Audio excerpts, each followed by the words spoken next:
Welcome to the universe in a seashell, the podcast dedicated to science, life, and girl power. I'm Kara Bartek and I'm your host. I'm a PhD, an author, and I want to make this world a more equal and opportune place, one girl at a time.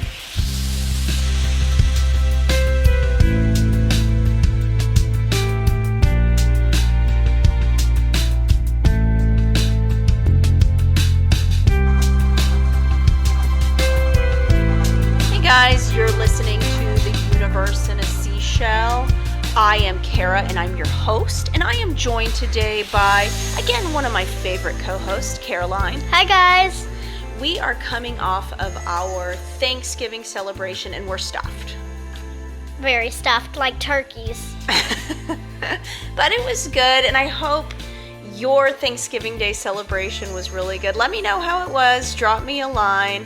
Also, don't forget to drop me a line about any potential show ideas. Remember, we are in the middle of the Dino series, and this is the rundown for future shows. I have the Brontosaurus coming at us next week, a special request by Ava. The Pterodactyl, another special request by Mary Beth. The Ankylosaurus. This one was requested by Caden and several others, one including the Spinosaurus, and I don't want to give those away. I just want to give you a little taste of the dino action, because it's dino fun all the time, right? Yep.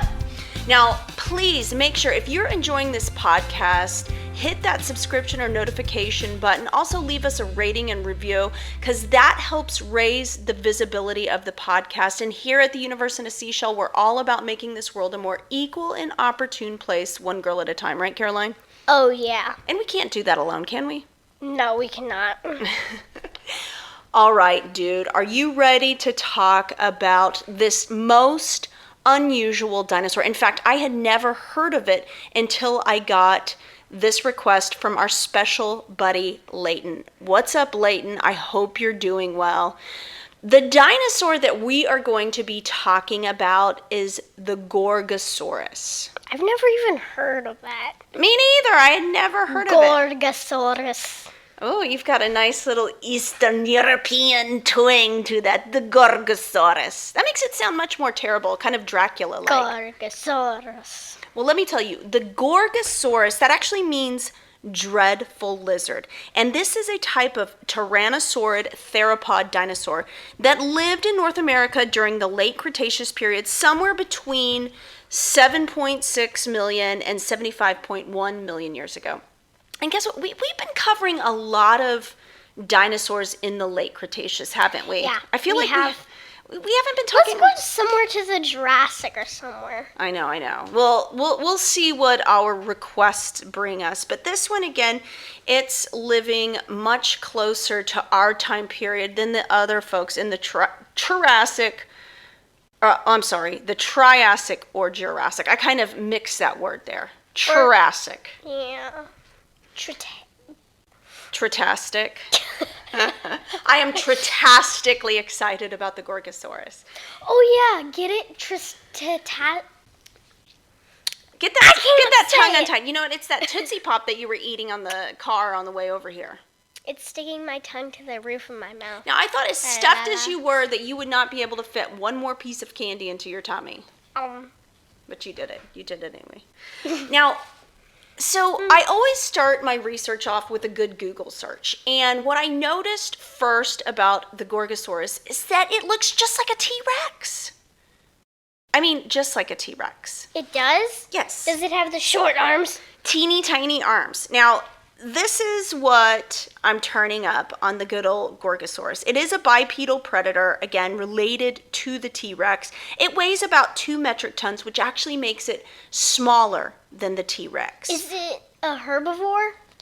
No, absolutely not. It is definitely a carnivore. It loves meat. It loves killing. It loves ripping the face off of other dinosaurs. Okay, it's strictly a steak guy. Not even steak and potatoes. Is it like smaller than A Tyrannosaurus Rex? It absolutely is. It's kind of the smaller version of it. And in fact, that makes it much more fierce. Because everything that I could see through my research was that the Tyrannosaurus Rex has a tendency to be a little bit too big and bulky and not really a good hunter. Or hider if they want to sneak up on something. Absolutely. That can run. Absolutely. But the Gorgosaurus, it was smaller and it definitely had speed and size on its side. You know what? I think I saw, was it like a little, like that big? Well, it weighs 2 metric tons, so that's definitely not Yeah. the size of your hand. Yeah, but on Jurassic Park, they showed these small itsy bitsy ones that look super fast, and they were Uh-oh, we've got our very own dinosaur chiming in. He's very angry. Our elderly dog is walking around, and she's also deaf, by the way, but he still continues to fuss at her and growl. Yeah. But that's what Wiener Beagles do. Anyway, sorry about the Wiener Beagle disturbance there. But again, so they weighed about 2 metric tons. They had tons of sharp and jagged teeth. And like you said, the 2 tiny forearms, which were actually fingered. And they were much smaller as compared to the rest of their body, as the huge legs, the huge tail, and especially that huge skull. Yeah, it's kind of like when I'm trying to get you to hand me things from the back seat. It's you too. You get the T-Rex arms. I'm not like this. I'm like... Uh-huh. I deny that. I deny that. Mm-hmm. I'm seeing a lot of T-Rex arms coming from the back seat. Okay, now Gorgosaurus is closely related to Albertosaurus and less related to the T-Rex, okay? So Albertosaurus is the one that it's most closely related to, But even though it looks totally like T-Rex. Closely related to the... T-Rex, yes. I mean, it's But not too much. Not too much. It's a little bit further down the line. Now, in many ways, Gorgosaurus was your garden variety Tyrannosaurus Rex. However, it was just not quite as big. But again, this made it much more dangerous to those dinosaurs that they love to munch on. I bet they had sharper teeth. Well, what really sets Gorgosaurus apart amongst paleontologists is that this dinosaur has left an unusually large number of well-preserved fossils, okay? And they all, well, a lot of them come from the Dinosaur Provincial Park in Alberta, Canada. And there's that word again, Alberta. Now, what dinosaur were we just talking about that sounds a lot like old Alberta? Gorgosaurus? Negatory. It would be the Albertosaurus. So they actually named that guy that's so closely related to Gorgosaurus after the location in which a lot of the fossils were found. That's okay. You're getting a lot of dino overload. I totally get it. And also, your brain's I had a long day of school. And your brain's on sugar overdrive with your Tootsie Pop. No, it's not. I just had one Tootsie Pop. I also saw you licking on that candy cane. Once. Mm-hmm. It was minty. It was minty. Penny was like...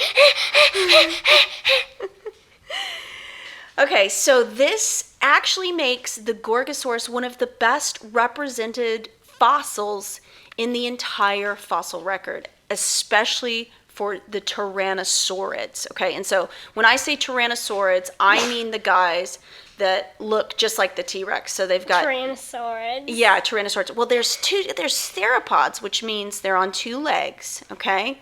But then there's Tyrannosaurids, which kind of narrows it down a little bit more. So that means big legs, big head, big tail, teeny tiny arms. So let me make sure that you're getting that. Big head, big legs, big tail, big teeth, teeny tiny arms. Brain overload. That's how you know it's a Tyrannosaurid. Now, like all Tyrannosaurids, Gorgosaurus walked on 2 legs and had very short arms. Like a theropod? Absolutely. Well, and more specifically, like a Tyrannosaurid, okay? Yes. Now, its powerful big tail,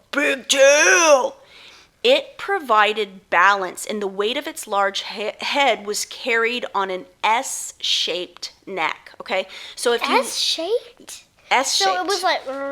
kind of, curvy. Now, because if you see the way that they set fossils up, in museums, or the way that they probably draw put a bone out... differently. Okay, can you not interrupt me?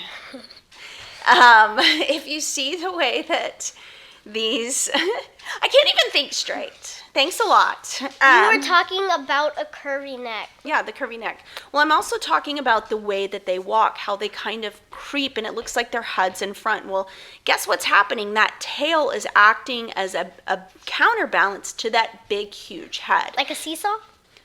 Yeah, kind of like a seesaw, except they're not seesawing. It's more like a counterweight. Okay, Yeah. so if you look in books, the way that they draw the Tyrannosaurs or the Gorgosaurus, or the Albertosaurus or the Tyrannosaurus, they always look like they're stooping forward. And again, that's them trying to balance that big weight of their head. Yeah. Now, the Gorgosaurus feet had 3 large clawed toes, which took a lot of the weight off, okay? So again, they've got kind of instead of their foot being totally flat on the ground, It's like curved. it's going to be curved a little bit forward. So it's kind of looking like he's standing on his tippy toes. Now, Like a ballet dancer? but I want to say something. No, not like a ballet dancer, because there is an animal that exists today that those feet should remind you of. Okay, think about it. 3 toes. Oh, there's our horrible dinosaur in the background. It reminds me of Bob. No. Okay. But he has that curvy one, that toe that goes... Yeah, that's just kind of a Bob quirk. But no, so what has 3 long claws? Yeah, birds, ostriches. Their feet look amazingly like bird feet. Because you know what? Guess what the closest living relative... A bird. Like you said when we did the Tyrannosaurus podcast, that they look just like a chicken. Absolutely. A ginormous chicken. Ba-yak, ba-yak. Now, at the end of the little bitty arms, remember, they've got 2 little fingers. Now, it's very unclear what those 2 little fingers were meant for. A lot of people think that that's basically the predecessor to what we see as modern day wings. Because they were basically useless. Like, how do you manicure a teeny tiny little arm and 2 teeny tiny little fingers like that? And how do you pick up papers? Yeah, how do you eat a taco? How do you hold your taco? A taco head. How do you hold your lollipop? You can't do taco head. Now, Gorgosaurus' skull grew to around 1 meter, or that's about 3.3 feet in length. So let's think about it. 3.3 feet in length. That's huge. So 3 feet and then 3 inches of another foot? Yeah, so I mean that's long. It's super huge, and that's smaller than the T-Rex. Oh yeah. Now, its jaws were actually filled with up to 72 sharp teeth. 72. How big were their teeth? As big as bananas now? Yes, they could get as big as bananas. They were basically like massive daggers. The size of bananas is how big the Tyrannosaurus's teeth were. Yeah, and that's pretty huge, isn't it? It's big. Now, Gorgosaurus was well built, fast moving, and this would have made him really good at taking down predators, specifically herbivores. That's what he loved to munch on, those plant-eating guys. Now, think about all of our really super munchy herbivores, like the Triceratops, the Stegosaurus. He could have, they didn't Spinosaurus? I don't know about the Spinosaurus, but is that an herbivore? Mostly, I think it is. I'm not sure. You know what? We're going to find out for sure on this podcast. But anyway, think about all of those big lumbering herbivores. The Brontosaurus, all of those big guys. They did not have speed on their side. They were slow and they were kind of defenseless except for their spines and Yeah, stuff. their armor, their skull frills, their big whipping tails. But if something got to their stomach, they're dead. Right. And so any kind of predator that has speed on their side, Or if they're they're gonna really dominate. small. Yeah, if they're really small. But this leads me to believe that the Gorgosaurus may have been, we see a ton of their fossils.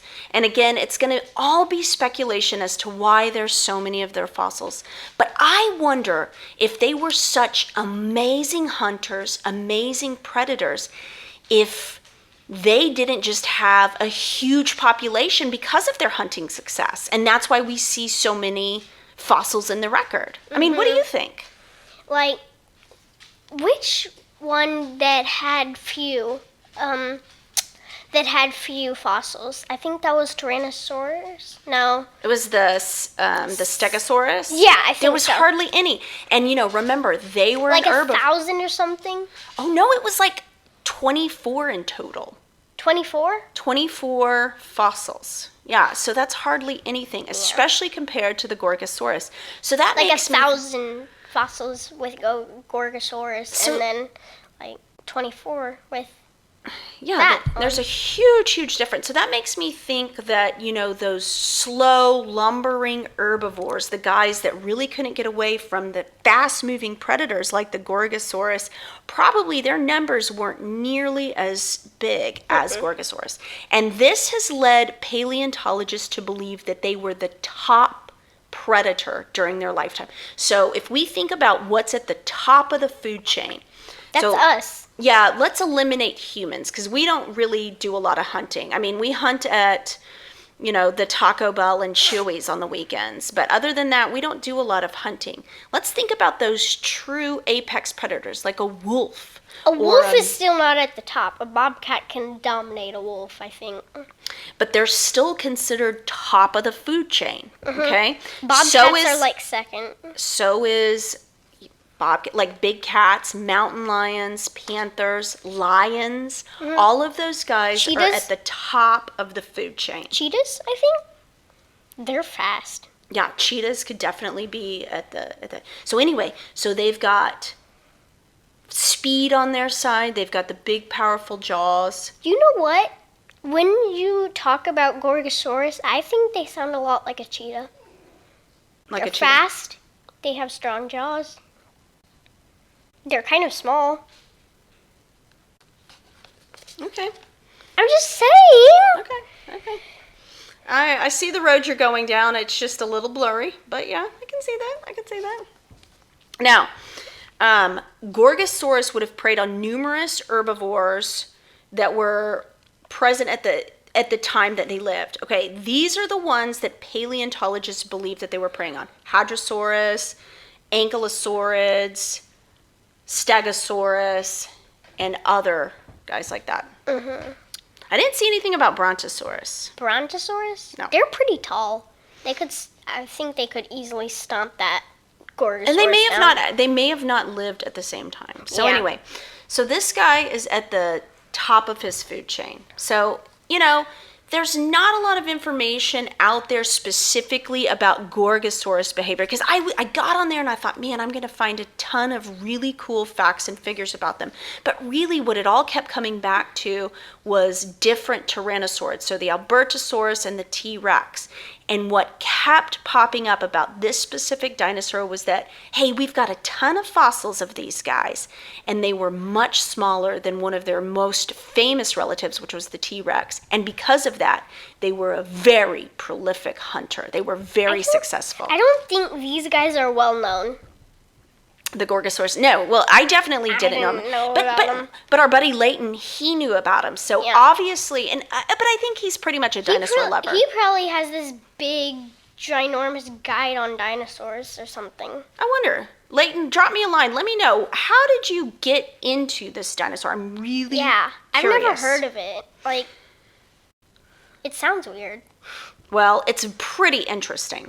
Now, the one thing that definitely came out that was just a really fascinating fact, again, was how closely related these guys are to modern day birds, okay? Again, those teeny tiny T-Rex arms were kind of the predecessor, the start of what wings would look like on a modern bird. Okay, the present scientific consensus is that birds are actually a group of theropod dinosaurs that originated in the Mesozoic, okay? So we've got direct descendants. That means they are coming directly from them. Even though that there was extinction and all of that kind of horrible thing that wiped out the dinosaurs, we have a direct descendant. So, you know, when I think about dinosaurs, I think about the facts and figures. How big were they? What did they eat? What was their behavior like? But I also want to know, what would it be like to live with dinosaurs, right? To be a miniature person. There's no way we would be on the top of the food chain in that type of environment. We would be like down. Well, and then also think about how different the environment was. I've heard some people speculate that the actual air temperature was much, much warmer during that time period, maybe even about 150 degrees Celsius. So everything was kind of like a tropical jungle. Okay, trees were taller. You're making me hot just talking about it. 150, that's like an oven hot. But we have a modern day ancestor of dinosaurs. So we may not be living with dinosaurs, but we've got something on Earth that will definitely help us and really help us understand what dinosaurs were like, and that's birds. Chickens, bak. Ostriches. So, all right. So that wraps up my research on the Gorgosaurus. Did you enjoy that, Caroline? Yes. Did you learn a lot? My brain is in overload right now, like I said. Yeah, your brain's doing a lot of things, and I think it's all being fueled by sugar. Yes. And excess Thanksgiving Day meal. Well, guys, thank you for tuning into the Universe in a Seashell. Please make sure, if you're enjoying this podcast, hit that subscription or notification button in whatever pod app that you're listening to. Leave us a rating and review. That really helps raise the visibility of the podcast, because we are all about making this world a more equal and opportune place, one girl at a time. Girl power, right? Girl power. Dino power. Thanks, guys. Bye.